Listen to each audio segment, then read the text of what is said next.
हिमाचल प्रदेश के रहने वाली हमारे एक सब्सक्राइबर जानवी बताती हैं कि 2022 में इनकी पोस्टिंग कांगड़ा के एक मेडिकल कॉलेज में एज अ मेडिकल ऑफिसर होती है।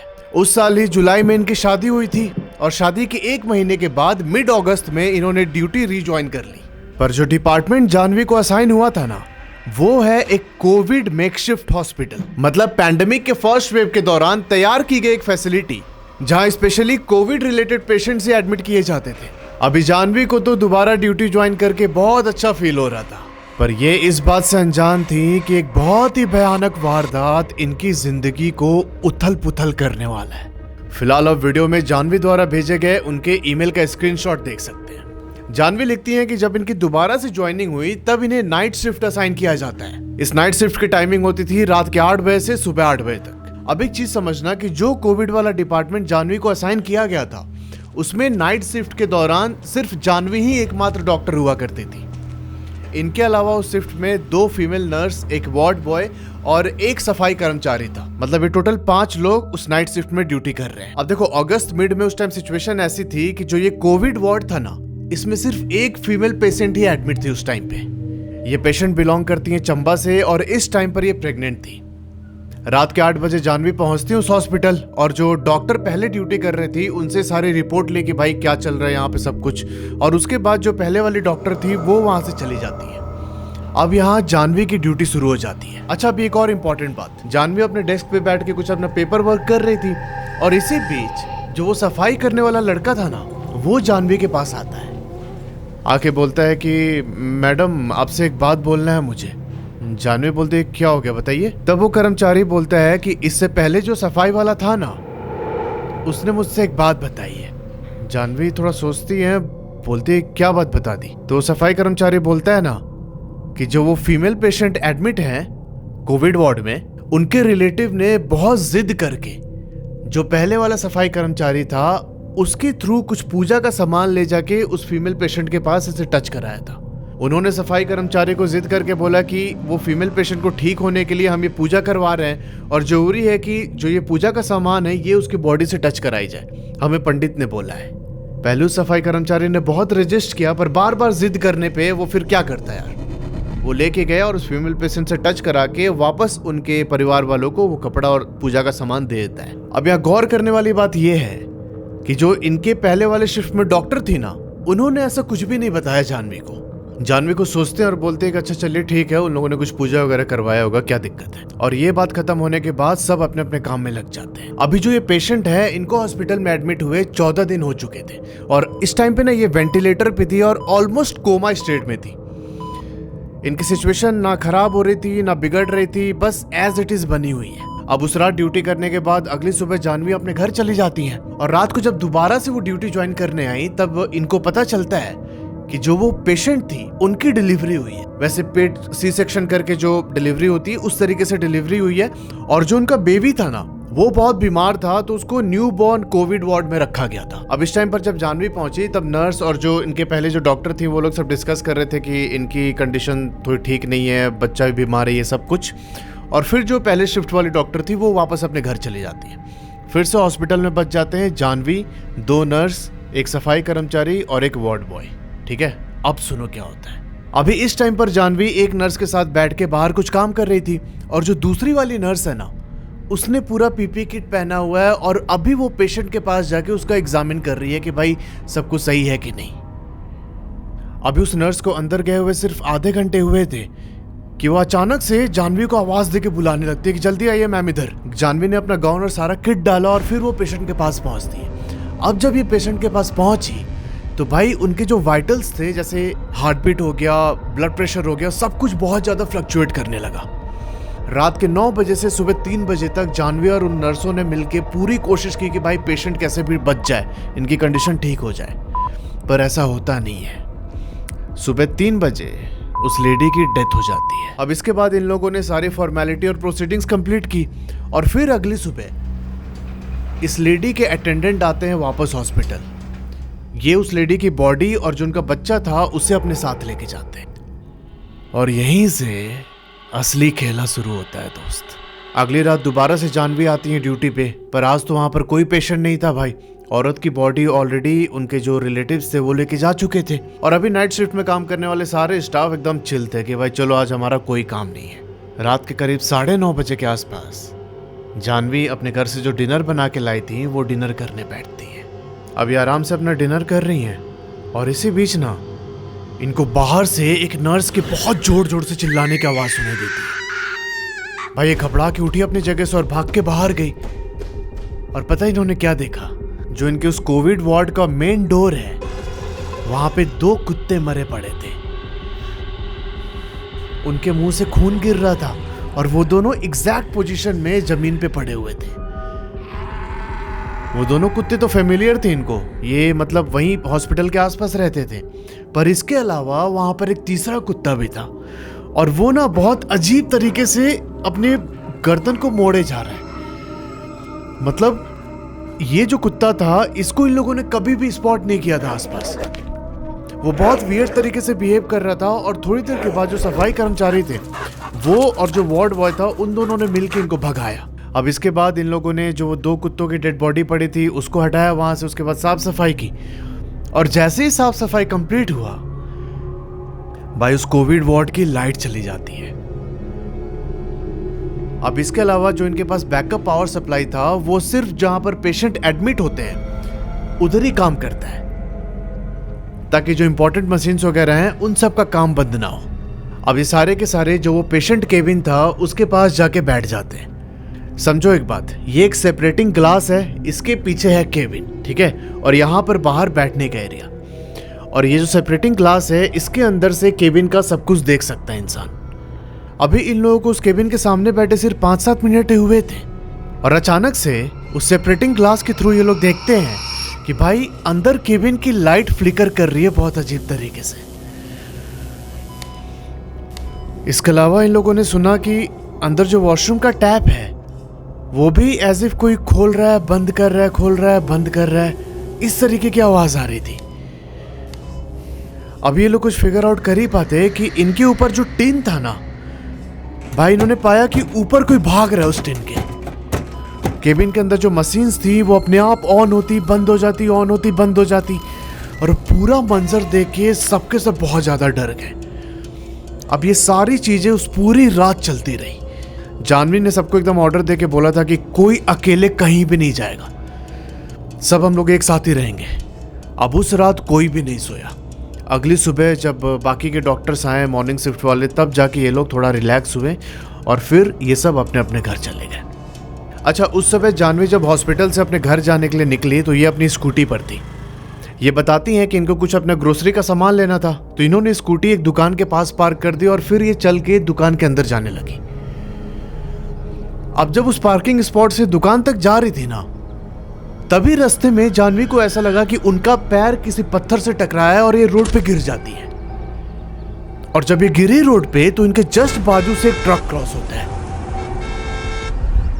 ये बोलते हैं कि बस एकदम बाल बाल मेरी जान बची। ये फिर उठ के पीछे देखती हैं कि किसी से इनका पैर टकराया, कुछ गड्ढे वड्ढे में तो पैर नहीं फंसा, पर ऐसा कुछ भी नहीं था। तो बिल्कुल प्लेन रोड था जिस पर जानवी अभी अभी गिरी है। अब इन्होंने इस बात पर ज्यादा ध्यान नहीं दिया। ये चुपचाप दुकान में जाके ग्रोसरी लेती हैं और फिर अपने घर की तरफ बढ़ने लगी। और भाई जब ये घर की ओर जा रही थी तभी एक स्कूटी वाला आके इनकी गाड़ी में टक्कर मार देता है। ऑल्दो स्कूटी काफी स्लो स्पीड में थी और जानवी को ज्यादा चोट नहीं लगी। इनको एकदम समझ नहीं आ रहा था कि यार क्या हो रहा है इनके साथ, दिमाग एकदम पजल सा हो गया। और जब ये फाइनली अपने घर पहुंची तो भाई ये देखती हैं कि एक सांड इनकी ओर दौड़ के आ रहा है आउट ऑफ नोवेयर। अब उस सांड को देख के बहुत ज्यादा पैनिक कर गई और ये अपनी स्कूटी के साथ बाजू में जो फील्ड था उधर गिर जाती है। जानवी का यहाँ दिमाग काम नहीं कर रहा था भाई, एक ही दिन में 3 एक्सीडेंट। इनको ऐसा लग रहा था कि कोई इनको मारने की कोशिश कर रहा है। अब उस समय जानवी वापस आके अपना ब्रेकफास्ट वगैरह बनाती और खा के थोड़ा फ्रेश होने के बाद ये सोने चली गई। अब जब ये सो रही थी ना दिन के टाइम में, तो इनको एक सपना आता है। ये सपने में देखती हैं कि इनकी एक फ्रेंड काजल इनके घर आई हुई है और वो ना जो बाहर वाला कमरा है उसमें सो रही थी और जानवी अंदर सो रही है अपने रूम में। अब जानवी आगे देखती है सपने में कि थोड़ी देर के बाद काजल अपने रूम से निकल के मेरे रूम के अंदर आती है और जब वो मेरे रूम के अंदर आई ना, तो काजल देखती है कि एक औरत जानवी के पास खड़ी है, उसके बेड के बिल्कुल करीब। उसने व्हाइट कलर का गाउन पहना हुआ है और उसके बाल एकदम बड़े बड़े थे, आंख एकदम खून जैसे लाल, और वो बहुत गुस्से में जानवी की ओर देख रही थी। अब काजल ने जैसे उस औरत को देखा, भाई इसका उससे आई कांटेक्ट हो जाता है। अब आई कांटेक्ट होते ही काजल डर गई बहुत, और ये जानवी के रूम से बाहर निकल के भागने लगी। और जब ये भाग रही थी तो ये औरत भी काजल के पीछे पीछे आ रही है, और इस पॉइंट पे ही जानवी की नींद टूट जाती है। भाई जानवी से बहुत ज्यादा डर चुकी थी, पूरा चेहरा पसीने से भरा हुआ एकदम। इनको यहाँ सांस लेने में प्रॉब्लम हो रही है। अभी कुछ फिगर आउट कर ही पाती कि तभी इनका फोन बजता है, और ये फोन था काजल का। भाई पता है फोन पे क्या बोलती है? उसने बोला जानवी को कि मैं तेरे घर आना चाहती हूँ एक दिन के लिए। भाई साहब जैसी जानवी ने ये बात सुनी, इसका दिमाग हिल गया बिल्कुल। ये कुछ बोल के काजल को मना कर देती है कि नहीं नहीं तो अभी मत आ, मुझे बहुत काम है। अब जानवी लिखती है कि उस समय शायद इनको रियलाइज नहीं हुआ कि अभी जो इन्होंने सपने में देखा ये शायद कोई फ्यूचर विजन था, और जो वो स्पिरिट थी वो शायद काजल के साथ ही इनके घर आने वाली थी। भाई अब यहाँ पे जानवी का दिमाग एकदम पजल्ड। ये उठती है बेड से और सीधा नहा धो के पहुंचती है मंदिर। दुर्गा जी का एक मंदिर था, और वहां से उन्होंने एक बड़ा सा कैलेंडर परचेज किया जिसमें माता रानी का फोटो बना हुआ था। ये वो कैलेंडर लाके अपने बेड के ऊपर जो वॉल थी उस पे लगा देती है। अब जानवी आगे लिखती है कि चूंकि हमारे कोविड वार्ड में अब कोई भी पेशेंट नहीं था, वो इकलौती औरत थी जो वहां पे एडमिट थी, तो हमारा रात का शिफ्ट ऐसा होता था कि भाई 8 बजे हम आते और रात को 11-12 बजे तक हम अपने घर चले आते, क्योंकि कुछ काम होता नहीं था हॉस्पिटल में। तो अगले 3-4 रात जब जब जानवी आके अपने कमरे में सोई, हमेशा इनको ऐसा फील होता था कि भाई कोई इनके रूम के बाहर ना खड़े होकर इनके डोर पे नॉक कर रहा है। कभी कभी इन्हें लगता कि कोई बालकनी के पीछे खड़े होकर इनको झांक रहा है कमरे के अंदर। इन्होंने जो भी पेड़ पौधे लगा रखे थे वो सब मुरझा के डेड हो गए, और ये जब भी बाहर से अपने घर के अंदर एंटर करती ना, तो इनको बहुत ही गंदी सी एक स्मेल आती थी। और उस घर के एंटर करते ही इनको हर समय ऐसा रियलाइज होता कि भाई कोई मेरे जस्ट पीछे खड़ा और मुझे बहुत गुस्से में देखे जा रहा है। अब ये सारी बातें जो जानवी के शिफ्ट में जो सीनियर नर्स थी, जानवी ने उनको बताया। तब उन्होंने अपने किसी रिलेटिव से बात किया जो ऐसे झाड़ फूक करते थे, तो उस रिलेटिव ने जानवी की सारी बात पूछी कि अभी वो कहाँ थी, कब ज्वाइन किया, वो सब कुछ।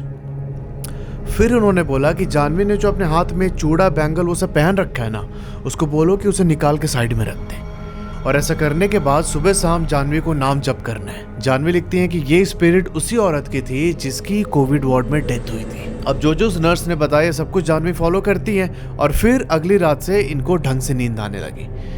जानवी एक और लास्ट चीज लिखती है ईमेल में कि हमारे पहाड़ों में कहावत है कि जो नई नई दुल्हन बनती है उनकी जो खुशबू होती है ना, और जो उनका चूड़ा बैंगल्स और जो हल्दी सेरेमनी के टाइम उनके चेहरे पे ग्लो आता है, ये सब कुछ स्पिरिट्स को अट्रैक्ट करती है, खासकर ऐसे स्पिरिट्स को जिनकी माँ बनने और शादी करने की ख्वाहिश अधूरी रह जाती है। जानवी बताते हैं कि इसके बाद ये दोबारा से मंदिर गई, और फिर इन्होंने वहां पर माता रानी से प्रार्थना की कि उस औरत की आत्मा को मुक्ति दीजिए। और इसी के साथ जानवी के लाइफ से इस हॉरर चैप्टर का एंड होता है।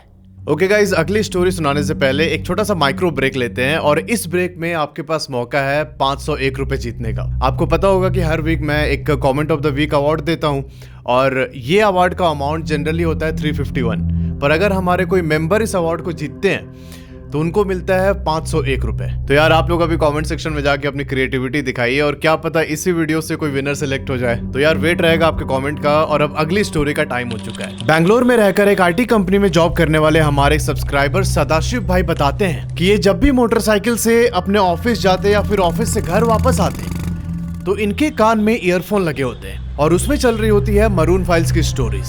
पर कभी कभार ना स्टोरी सुनते हुए ये अपने बचपन में वापस चले जाते हैं, जहां इनकी फैमिली ने एक बहुत ही भयानक मंजर फेस किया था। और अभी जब आप वो सब सुनेंगे ना, तो सर से लेके पांव तक ठंडी लहर की एक जबरदस्त सरसराहट फील होगी आपको। फिलहाल वीडियो में आप सदाशिव भाई द्वारा भेजे गए उनके ईमेल का स्क्रीनशॉट देख सकते हैं। आज के टाइम पर सदाशिव भाई की उम्र 23 साल है, पर ये जो घटना इन्होंने डिस्क्राइब किया है ये सब तब की है जब ये 10-11 साल के थे। ये ओरिजिनली ओडिशा की पूरी डिस्ट्रिक्ट से बिलोंग करते हैं, और ये बताते हैं कि उस टाइम पर इनकी फैमिली पूरी में जो गुंडीचा टेम्पल है उसी के पास एक घर रेंट करके रहती थी। अभी जो ये घर है ना, इसका लेआउट समझना एक बार। पहले आता है ग्राउंड फ्लोर, और ग्राउंड फ्लोर में एंटर करते ही राइट हैंड साइड में एक कमरा है और उसी कमरे से अटैच्ड एक किचन था। मतलब वो ऐसे बना हुआ था कि एक कोई बैचलर उस रूम में रह सके। अब ग्राउंड फ्लोर के कॉरिडोर के बिल्कुल एंड में जाके एक बड़ा सा बरामदा आता है।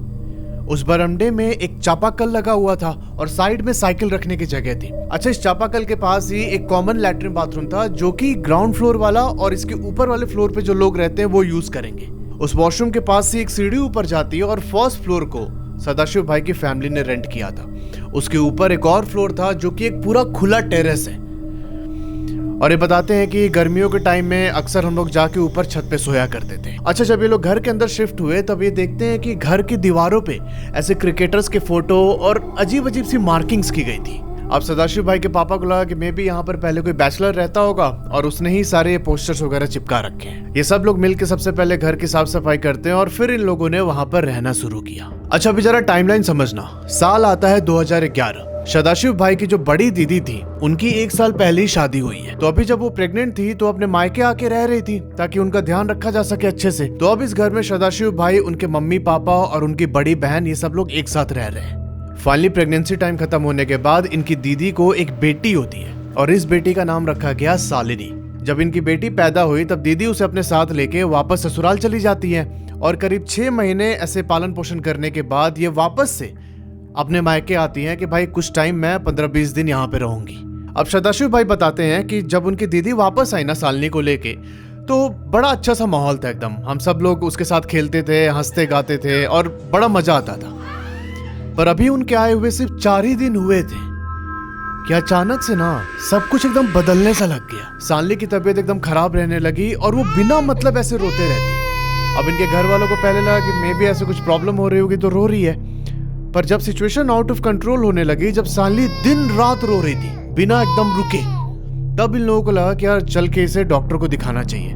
पता नहीं शरीर के अंदर अगर ऐसी कुछ दिक्कत हो तो यहाँ इनकी फैमिली सालिनी को लेके पूरी के म्युनिसिपैलिटी हॉस्पिटल पहुंचती है। वहां जब डॉक्टर्स ने चेक किया तो बोला कि बच्ची को थोड़े दिन के लिए एडमिट करना पड़ेगा। और डॉक्टर्स के कहने पे ये लोग सालिनी को एडमिट करते हैं और यहाँ पर उसे सलाइन चढ़ाया जाता है पहले ही दिन। पर नेक्स्ट डे ही इनको पता चलता है कि जो सलाइन डॉक्टर चढ़ा रहा था ना बच्ची को, वो एक्सपायर्ड है। अब जैसे ही सालिनी के नाना को ये बात पता चली, भाई उनकी डॉक्टर्स और वहाँ के नर्सेस के साथ लड़ाई शुरू हो गई।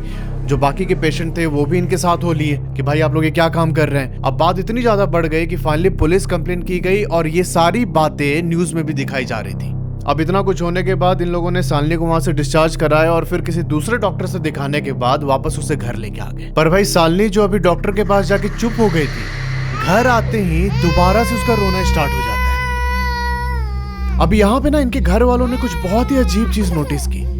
ये पाते हैं कि सालिनी रो तो रही है, पर जब भी वो रोती उसकी नजर सिर्फ ऊपर सीलिंग फैन पे रहती थी। अब यहाँ जैसे इन लोगों ने इस चीज को नोटिस किया, सालिनी के नाना को समझ आ गया कि भाई यहाँ तो कुछ और ही मसला है। क्योंकि दीदी के आने से पहले ही इनकी फैमिली ने कुछ एक्सपीरियंस कर रखा था, जो कि दीदी को इन लोगों ने नहीं बताया था कि भाई इसको पता चलेगा तो बच्ची ये साथ में डर जाएगी। अब सुनना एकदम ध्यान से। अभी दीदी के आने से पहले एक दफा गर्मियों के टाइम पे ये तीनों लोग छत पे सो रहे थे, सदाशिव भाई, उनकी मम्मी और पापा। अभी ऊपर लेटे इनको 3 घंटे हुए थे, रात के करीब 12:15 बज रहे हैं। और तभी ना इनको नीचे से किसी के बहुत तेज हैंडपंप चलाने की आवाज सुनाई देती है। अब वो आवाज इतनी ज्यादा लाउड थी कि तीनों की नींद टूट जाती है। अब ये लोग ऊपर लेटे लेटे ऐसे वेट कर रहे थे कि ठीक है थोड़ी देर में बंद हो जाएगा। पर तभी सदाशिव भाई की मम्मी बोलती हैं कि हम तीनों तो ऊपर हैं, जो नीचे ग्राउंड फ्लोर पे किराएदार रहता है वो भी अपने गांव गया है, तो आखिर इस टाइम पर ये हैंडपंप चला कौन रहा है। अब ये बात सुन के सदाशिव भाई के पापा एकदम चौकन्ने हो गए। इनको लगा कि शायद घर में कोई चोर घुसा है। ये अपने बीवी बच्चों को बोलते हैं कि तुम लोग यहीं रहो, मैं नीचे देख के आता हूँ। अब ये ऊपर टेरेस से उतर के नीचे ग्राउंड फ्लोर पर आने लगे जहाँ पर वो चापाकल था। अब इस टाइम पर इनके बीवी और बच्चे ऊपर से झांक रहे थे। भाई इनके पापा नीचे तक आते हैं और ये देखते हैं कि वहाँ चापाकल के पास तो कोई भी नहीं है। और जो वो एरिया था ना चापाकल का, वो भी पूरा सूखा पड़ा है एकदम। अभी तक तो इनको सुनाई दे रहा था कि कोई उस चापाकल को चला रहा है और बहुत सारा पानी बह रहा है नीचे। पर जब इन्होंने देखा भाई वो पूरा एरिया ड्राई है, तब इनके अंदर थोड़ी सिहरन हुई। ये तुरंत भाग के ऊपर जाते हैं और अपने बीवी बच्चों को बोलते हैं कि वहाँ पर तो कोई भी नहीं है, वो पूरा एरिया भी एकदम सूखा हुआ था। अब ये बात सुन के इन दोनों माँ बेटा के अंदर एकदम डर सा बैठ गया। उनके पापा बोलते हैं कि एक काम करो, ऊपर हम लोग नहीं सोएंगे, नीचे वापस आते हैं कमरे में। अब ये तीनों उस रात नीचे आके सोते हैं। अब अगली रात दोबारा से खाना वगैरह खा के ये लोग अपना मच्छरदानी लगा के सो रहे थे चुपचाप। और रात के करीब 1 बजे सदाशिव भाई के पिताजी को वॉशरूम जाना था। अब मैंने आपको बताया था कि चापाकल के पास ही वो कॉमन वॉशरूम है जिसे सभी लोग यूज़ करते थे। तो इनको अभी अपने फ्लोर से नीचे उतर के आना था और वो वॉशरूम यूज़ करना था। अब जब ये अपने घर से निकले ना नीचे उतरने के लिए, तो भाई इनकी नज़र उस वॉशरूम के पास से जो सीढ़ी ऊपर आ रही थी उस पर पड़ती है। ये देखते हैं कि एक बड़े से इंसान का साया चल के ऊपर की ओर आ रहा है। अब भाई इनकी हिम्मत नहीं हुई कि ये वॉशरूम तक जाएं। ये तुरंत भाग के वापस कमरे में आ जाते हैं और आके अपने बीवी के पास लेट गए। और भाई फिर इन दोनों पति पत्नी को किसी के सीढ़ियों पर भागने की आवाज सुनाई दी। ये भागा दौड़े की आवाज करीब 15 मिनट तक चलती रही और फिर जाके शांत हुई थोड़ी सी। इन लोगों ने जैसे तैसे उस रात सोने की कोशिश की, पर फिर करीब 1:45 बजे जो सदाशिव भाई की मम्मी थी ना, उनकी आंख खुल जाती है। अब जैसे मैंने आपको बताया था कि गर्मियों का टाइम है, छत पे ये लोग सो नहीं सकते थे डर के मारे। तो इन्होंने क्या किया था कि अपने रूम की खिड़की खोल रखी थी और उस खिड़की में जाली थी जिससे हवा आर पार हो रही थी। अब जब सदाशिव भाई की मम्मी की आंख खुली तो इनकी नजर सीधा उस खिड़की की ओर जाती है और भाई ये देखती है ना कि जाली के दूसरी ओर से एक साया इनकी ओर देख रहा है। अब इस टाइम पर इनकी मम्मी मच्छरदानी के अंदर है और उसी मच्छरदानी के नेट से ये सब कुछ देख पा रही थी। अब इससे पहले कि कुछ भी रिएक्ट करती, ये पाती है कि वो साया खिड़की की जाली को पार करके इनके सिराने आके खड़ा हो गया, मतलब इनके सर के पास। अब जैसे ये हुआ, ये ना अपने पति को उठाना चाहती थी पर इनकी बॉडी एकदम फ्रीज हो गई।